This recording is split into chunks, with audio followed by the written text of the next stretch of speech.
An embossed birthday card with Marion Emberson, altered dress forms with Susan Lenart Kazmer, a design style update with Nancy Nally, and finally a page about home.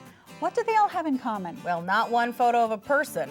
Find out how to journal and scrapbook without people today on Scrapbook Soup.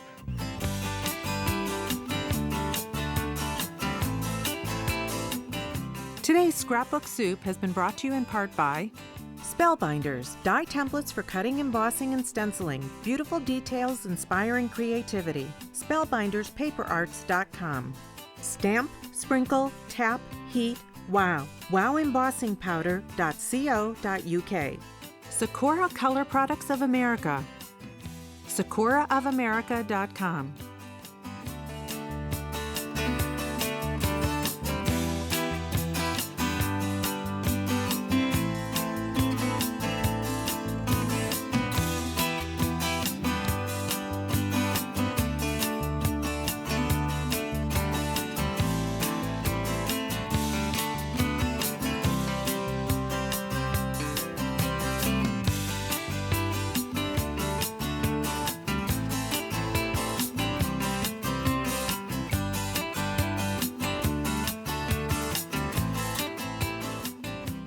When you think of scrapbooking, the first thing that comes to mind is photos. Hi, I'm Julie Faye Fan Balzer, and this is Julie McGuffee.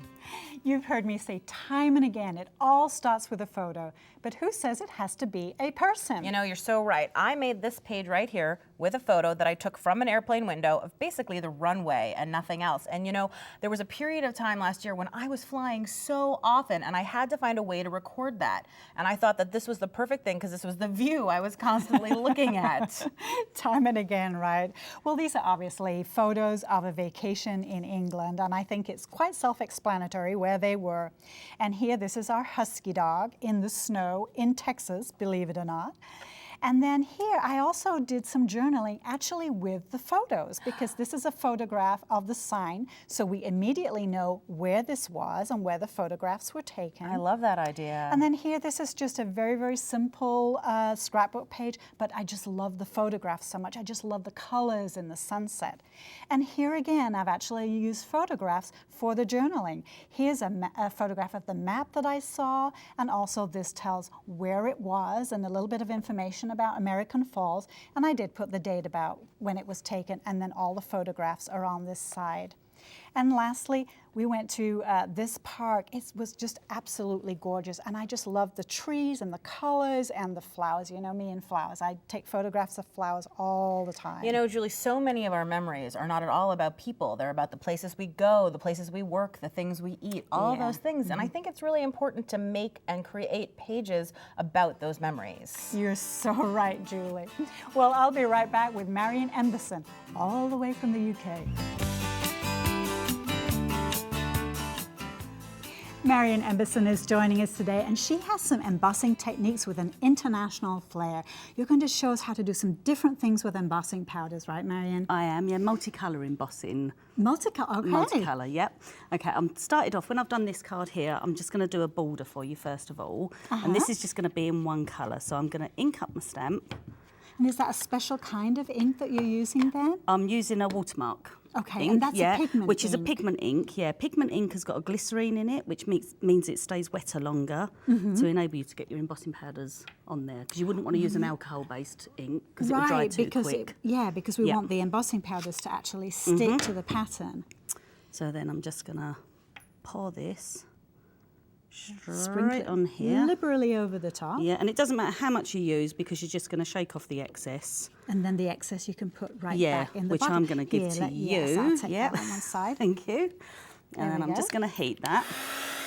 When you heat it, just hold it in one position and you'll see it turning. As it starts melting, you'll see it changing. And once you see it start changing, like here it goes now. It's like copper. Yep, and then you can just start moving it along. Just go along the design. You don't want to go too fast because they're like that, because you're just dispersing cold air in there. So you just keep it going at a constant speed like that, and it just melts the whole thing down. Oh, it's just like magic. Well, the thing is, it's always best to underdo it because you can go back and do a little bit more. But if you overdo it, it'll go flat into there. So you just keep an eye on it. Yeah. All right. Okay. So then this is where the magic is now. Right, so this is where you're going to do the multicolour, right? I'm going to take my lids off, so I'm all ready. I'm going to take one of those back. Same thing, going to ink up the stamp. I'm going to put the tag actually direct to the stamp instead of taking the stamp direct to the tag. So I'm just going to pop that on there. And just by pushing against it, that's transferring the ink onto now the that's tag. a clear stamp, but I know that that's musical notes, right? The musical note design. Yep, photopolymer It's really stamp. pretty. Okay, so, and you can see the design on there. Yes, I see it there. And I'm just going to pinch it in a few places. I'm just going to pick it up. Kind of like a little pinch of salt. Yeah, you don't want to do it too high because it will come out, it won't be defined enough. Yeah, so you do need little concentrated patches of powder, right? So can I get you to just I'll take that one from me again? And then I'm going to use another colour. I'm just going to pinch that. And there's lots of colours to choose from, I'm sure. Loads, yep, absolutely loads. So I'm just going to do the same thing, if we could just get rid of that. Okay. And then what I'm going to do with a third colour, this time I'm going to cover the whole thing. And this is going to go in any areas that didn't get covered by the pinching. By the first two colours, right.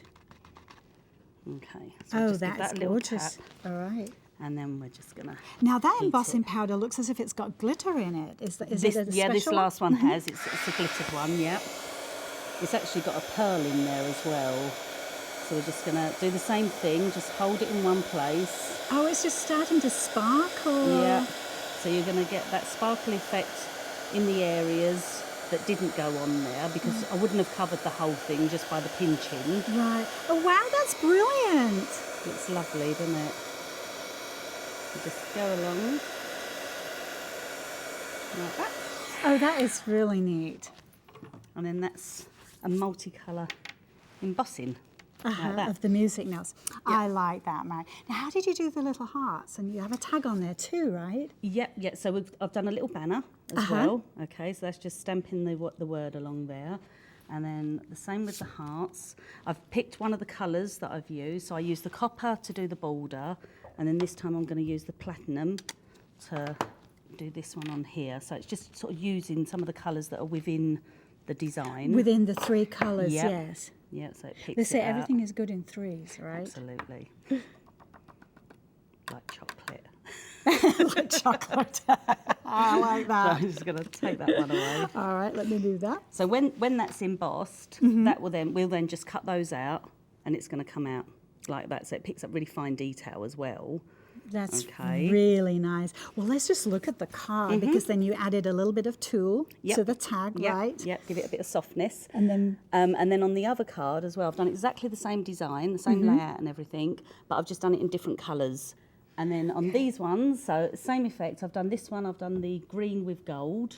So same thing, so that's just using two of the colours. Right. And then on this one here, this is just a paper flower, and then I've stamped onto the paper flower, and then I've taken gold, sprinkled it on, and then I've covered it in silver. that's really good. So That's it really picks it up great. like- Marion, this is brilliant. Thank you so much. Thank you. We'll be right back.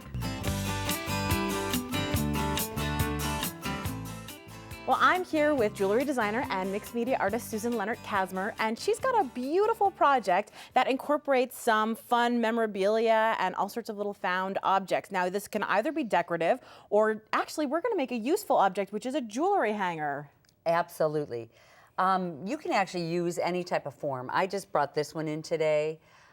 So any type of dress form will work for this, and I'm going to use some stickers and different things or papers. So for me, I thought it'd just be nice to have some of the pieces that are stickers, and I'm just going to go ahead and put this around her waist. I love how it just fits right around her waist, you know? I know. It really is fun when I can find some pieces that really work. And then sometimes you could even just take them and cut them up a little bit. I kind of like this word queen because this is the character I'm going to build as we go. So yeah, and it's a nice color. So, I'm just going to put a couple stickers on her just in layers. And if you have trouble with them sticking, you can just use a little bit of glue. It doesn't matter, And I thought it would be really kind of fun. We're going to add some color. Oh yeah, then, well, I could add color, or I could put, so this one actually, I'm going to just kind of rub around my pieces, maybe trace it around, maybe make a few marks and talisman and things like that on here. You could write a secret message, you can customize it. Yeah, I know. You really want to make it your own, you know. Just think about what type of colors you like. I'm really liking bright colors lately, so I use a lot of bright. This is another idea that I like to use on there too. It's always kind of fun to put inches around your waist. Yeah, Well, right. is it fun or no? It looks great. Well, we won't do that for us, but she gets this. She gets to wear it like this. So this, I'm just going to lay this down and add some glue. I do always find, right, that it's easier to lay it down on a solid surface when you're gluing. Absolutely, it really is. It makes it a little bit more controllable. And I'm just going to go ahead and attach this on too. You know, just for getting a little bit of color, getting some embellishments on here, and tack it down really nicely. It's a nice detail, and I know I have a sewing box full of tape measures. Yeah, I know. Yeah, absolutely, and it's really fun to have. So the next thing I want to show you is really just putting the metal embellishments. You know, these are, I brought It's the blingy part. the blingy part. I brought a couple fun pieces with me here, and I thought, you know what, she needs a necklace. Every girl needs a necklace. So this, I just put a little bit of ribbon on, and I'm just going to kind of tie this on like she's wearing it. If I really want to wear this, I always like my pieces to be removable and wearable. So I want to make sure I can take it off and wear That's this. a great idea. So by tying it on, you could actually use a piece of jewelry that you wear, like an earring or something even. Absolutely. That's what I have to recommend too. And I love these bracelets that you brought, but you told me the doll is actually going to wear them. Yes, she will. This is the top. Sometimes, you know, if something looks a little bit tricky getting it on, there's a way you can do it. Man, you maneuvered that right on. Yeah, I'm just slipping it on. One of them, I'm going to bring lower over her waist and just kind of, you know, get this on. If I have trouble with this, again, you can just use a little bit of glue on here. So you're just squishing it with your fingers to get it to fit her form a little bit better. Absolutely, yeah. And in the back, here, I'll show you. I'll bend this piece down. Okay. If, you know, with any type of pliers, I happen to have jewelry pliers, but, you know, any pliers will work. And this is, you can just bend around if you have something that's a bracelet, or, you know, make it as neat or as make it into a design detail, a little curlicue or something fun like yeah. that. Oops, and then we'll make sure that we put this down over this piece. One of the things that's so nice about working with metal is that it's so forgiving and you can do so many things with it. Absolutely, yeah, I know. I love working with metal. You know that. I do know that. Yeah. So really, you know, as a finishing touch, you can put the top on here. Well, what I love is that this wonderful light bulb piece, that could be a necklace for her, or as in this piece, you've added it on the top. Now, I do have a question, which is, did you have to cut something off in order to get this into the top? I did. For this piece, I did. I just went ahead here and I just took it, and it's really easy to do. Everybody has pliers or some type of snip around their house. And then I just could put a little bit of glue on here and glue it onto the top too. That's great. And of course, you could add anything fun that you have lying around. You could cut apart your jewelry. And there you go with some lovely earrings that you could add right on there. And of course, this would make a... That's fun. This would make a great gift, right, to give to a friend or something like that? Oh, absolutely. I would love doing something like this or getting something like this. So take a look, I think, at all your supplies at home, right? And you can just see that the possibilities are endless. I actually really like to use broken jewelry, things where I'm missing an earring or something fell apart because I wasn't too careful. Perfect. That's exactly what you want to do. These actually could be hoop earrings, her waist bracelets. That's a really great idea. Yes. I love that one. Yeah. Susan, this has been really inspiring once again. Thank you. And we will be right back. Well, scrapbooking trends have changed drastically over the last few years, and we've invited Nancy Nally from Scrapbook Update to come back and share some tips on how we can update our scrapbook pages, because Scrapbook Update is known for being on top of the trends. I know you keep up with those and have done for a long time. So what can you share with us? How can we do it easily? We've got right here in front of us a layout that is very classic in scrapbook style, and it's made with current supplies. We're going to take a look at it, and I'm going to show you how, with just a few tweaks but keeping the same basic arrangement, you can actually update it and make it very trendy. A little bit more modern, right? That's right, a little bit more modern. It's beautiful as it is, though. It is. It's a very nice layout as it is. It's just not super trend forward, and we're going to tweak it and make it very trend forward. Okay. So here's where we're going to start. That from you. There we go. First thing we're going to do is change the background paper And this looks really boring, but it's actually very trendy. This is craft paper, kind of like a grocery bag when I was younger. And I know designers who buy this stuff 100 sheets at a time and use it for their background on everything, which sounds, again, very boring and repetitive. But it's very versatile. It's kind of like the pair of blue jeans that we've been wearing for years and years and years. Yes, right? exactly. Always in style. You don't feel it's boring to wear jeans every day. This is your scrapbooking jeans. Right. So when you do that, then that lets you indulge in one of the other big trends of the moment, and that is you can stamp on your background paper because you're not competing with a pattern. Okay. And then Do you have one once you're done already with done? that, There you go. you can place your photos back where they were in the original design. Another huge trend at the moment is everybody is using pattern paper in strips. Oh. Cutting we're used to using huge chunks of pattern paper, but if you cut it into small strips like this, then you get to use a lot. Yeah, it gives you a lot more options, more movement, flexibility. It adds Exactly. another dimension to your scrapbook page. Exactly, and there's another advantage to doing it as well. You get to use the same pattern paper on lots of layouts. That's true. Very economical. Well, it's economical, and you also don't have to worry about, well, if I use this piece of paper on this layout, I won't have it on the next layout that I want to use it on. So you don't have to worry about hoarding it for the next thing that you want to use it on. Plus it helps you coordinate your pages throughout the album. Yes, it does. I know when I scrapbook, I don't scrapbook 12 by 12 per se, I scrapbook 12 by 24 because you actually see two pages laid out together. And it really does help when you can extend your supplies, so to speak, from one page to the next. Right, so what we're doing here is we're creating a block of pattern paper out of strips. Some people will do their entire background out of large strips, or they'll do a photo mat out of strips. Strips of pattern paper, very hot right now. Right, and I like the way that you've offset them. They're not lined up. Yes, it gives movement. So this is what the block looks like finished. It's in the same position as the previous pattern block, but because it's made out of strips, it has a little more movement. It's much trendier. It catches the eye. And I notice you haven't changed the photographs either. And No. you are using the same color schemes. It is the same color scheme as the previous group of pattern paper. It's the same photographs. We're staying with all of that. Now, we're going to go to the stamped elements that were on the page because stamping is still very trendy. And we updated this element. It's the same ticket stamp, but we just changed the element that was in the middle to make it a little more vintage retro because vintage, very hot right now. So we're going to affix that to the layout. And then we're also going to do a few different other elements here. We're going to update the journaling block.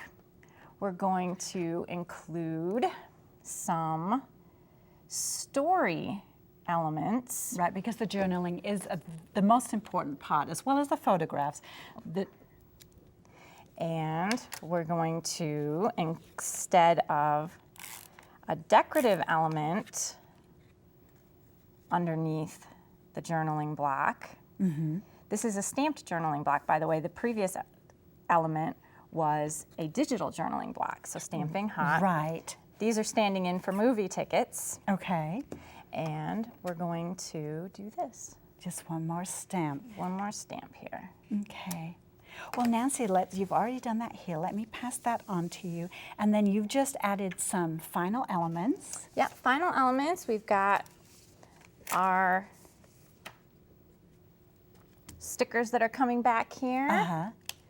And we're going to put the our lettuce stickers. Well, Nancy, let's just compare that finished page with the original one. Yeah, we've got a few key changes. We've got memorabilia instead of a decorative element. We've got the stamping and the vintage look here. We've got the pattern paper strips instead of just a solid block. And the craft paper background, very hot. Very hot. Nancy, thank you so much. These are really great tips. And we'll be right back.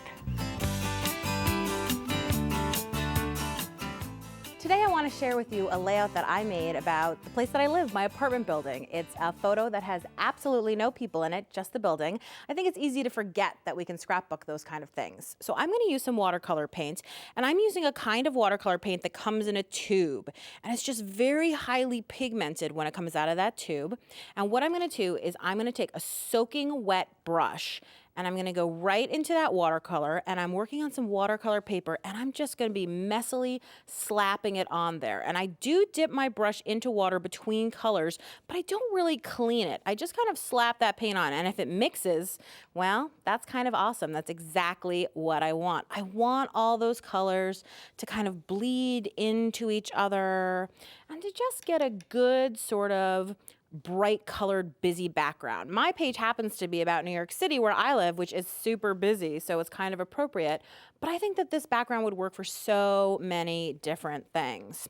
And if I want, I can even mess up the colors a little bit more. So for instance, I can load my brush with paint and water, and then I can tap it. And look how those big splats just go flying through that paint. And don't ever worry about mixing your colors. I always say the more colors, the better, but I'm kind of a maximalist that way. So once my entire page is full, I'm gonna let that dry. And so let me move this wet one out of the way. And then you're gonna have one that looks a little something like this. Then I'm gonna take a permanent black marker. And this one happens to have a bullet tip along with a chisel tip. And I want to use the bullet tip for this. I want something that's waterproof because we're going to put another layer of watercolor right over this one. Now I'm drawing some wonky circles. I would encourage you to do any shape that you find really easy and pleasing.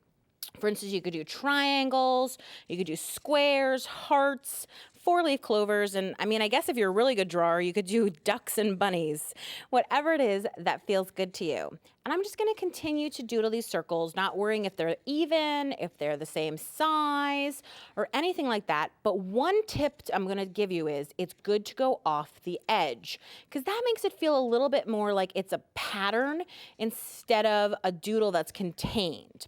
Once I've finished with that, I'm gonna take a slightly smaller brush, load it with water, and then what I'm gonna do is I'm gonna go right into my paint and boom, look how brightly colored these circles are. I go right over that watercolor. Because even though watercolor is transparent, one of the things about tube watercolors right when they come out is that they're just a little thicker than the traditional pan watercolors. And notice how that pen is not smearing at all. So that's really important to use something that's not gonna smear once you add all that water on. So I have one here where I have already finished that step. And now what I'm gonna do is it's a little bright and crazy. So I'm gonna take some gesso, and gesso is a primer that's chalk based. I'm gonna take a room key, you could also use an old credit card, and I'm just gonna scrape it across the top. I can go in several directions, and all that I'm doing is just toning down those bright colors just a tiny bit. This is also gonna give me a place to put my journaling.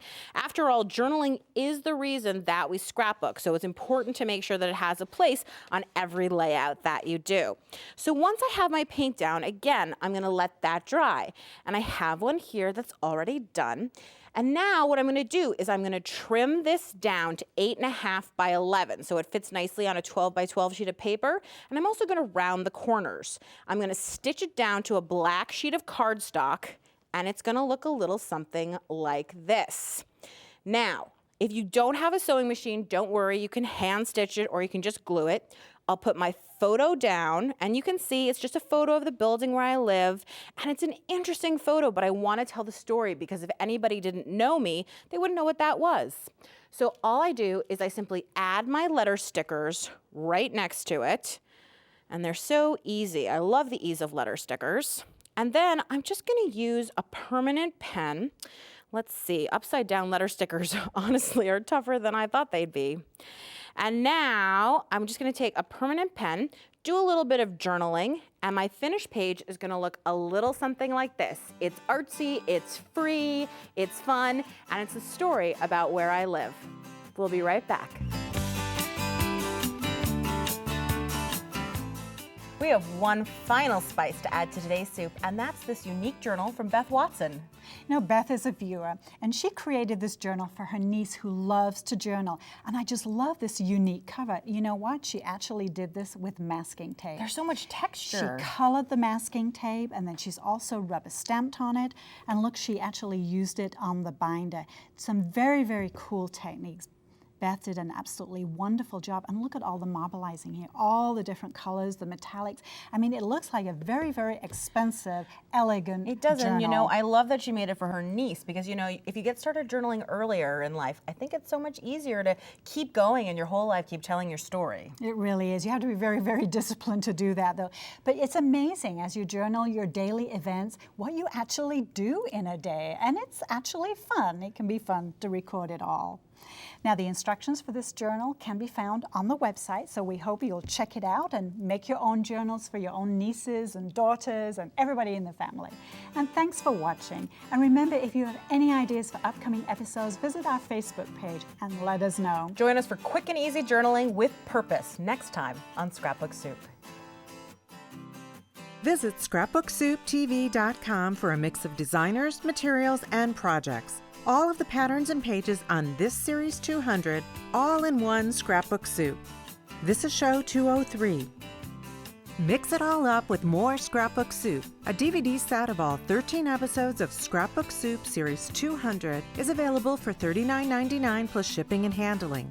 Visit scrapbooksouptv.com to order a mix of designers, materials, and projects, all in one scrapbook soup. Today's Scrapbook Soup has been brought to you in part by Spellbinders, die templates for cutting, embossing, and stenciling. Beautiful details inspiring creativity. Spellbinderspaperarts.com. Stamp, sprinkle, tap, heat, wow. wowembossingpowder.co.uk. Sakura Color Products of America. sakuraofamerica.com.